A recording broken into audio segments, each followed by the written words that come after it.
Hi, I am Adrienne Pusick, and I am joining you today from San Diego, California. And I'm really happy to be part of this trainer session on tips and tricks for keeping online programs interesting.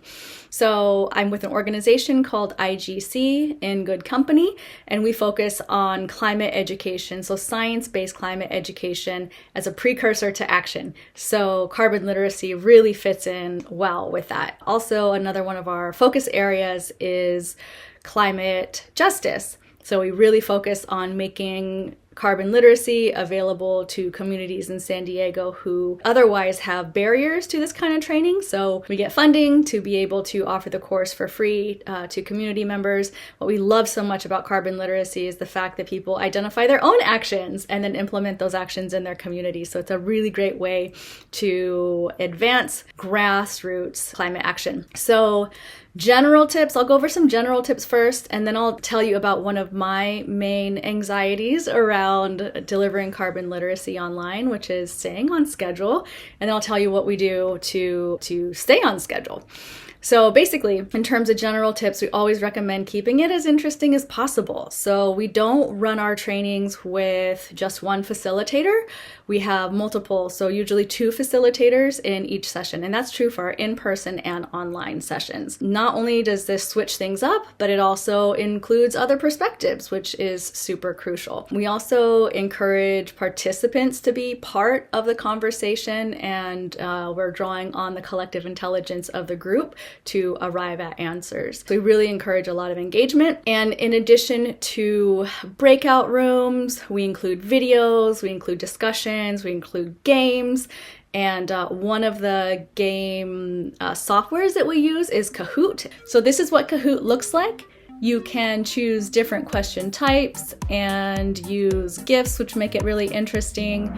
You can also introduce a little bit of competition, which is fun for participants, so they can play on their desktop or on their phones. So here we have a question type where you're arranging from highest to lowest in terms of carbon burn. So it's just one example of the different question types. So at the end of the game, there's a podium showing who got the best score, which is really fun for participants.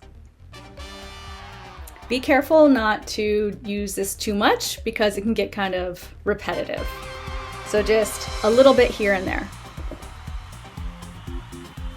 We also, we don't offer the course all in 8 hours at one time. I mean, that would be impossible to get through. What we do is we break it down into 2.5-hour meetings with assignments and discussion in between. And so it's the short but sweet, I mean, not so short, it doesn't feel short, short but sweet sessions with engagement in between, which adds up to that whole 8 hours. What we're doing moving forward is we're going to be integrating some hybrid elements where we're recording some of the introductory components and some of the information around completing the commitment form.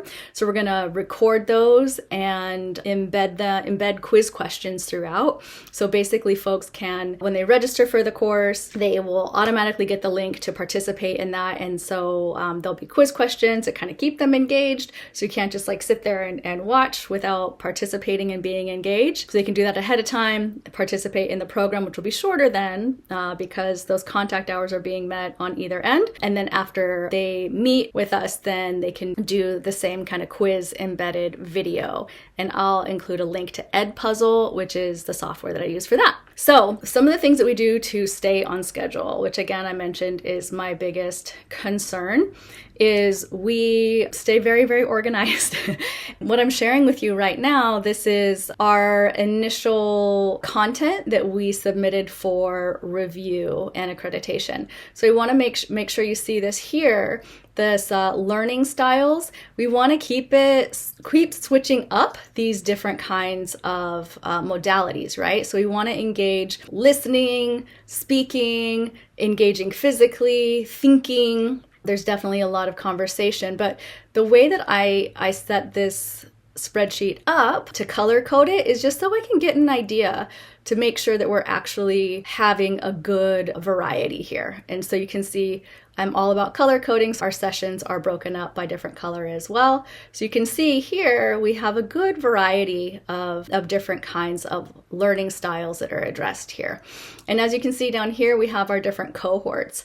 After every cohort, we go through and talk about each session. Okay, what did we think about this? Should we spend more time, less time? Make sure we're mentioning this. So then every single cohort, we have feedback that we incorporate into the next one to continue to improve what we do. And you can see here, we also have the leads. So Ine Masett-Williams is my co-facilitator with most of these online sessions. So she and I have broken up these different topics, so we're going back and forth, and so folks don't get bored with just listening to one person facilitate these different pieces. So we use this to make sure we're staying on task, to make sure we have the different links we have. And so basically when we're delivering to participants, we have this spreadsheet open and we can see here, okay, we shouldn't spend more than 15 minutes on this session. Well, actually it's a breakout, so we're going to prioritize this one. So another key is if you find yourself running short on time, never cut out a breakout session. Cut out something else, because participants have mentioned that the breakout sessions are the most valuable, the most rewarding parts of it. So instead of cutting a breakout session, I recommend think about what content could be cut that you can record later on and send to your participants afterwards. That way they can do it on their own time in a video. So we try to keep it fun too, because this is a difficult topic a lot of times, and so just keeping it fun and engaging is fun and engaging.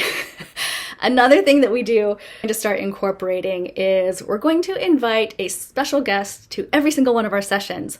And that guest name is ELMO, E-L-M-O.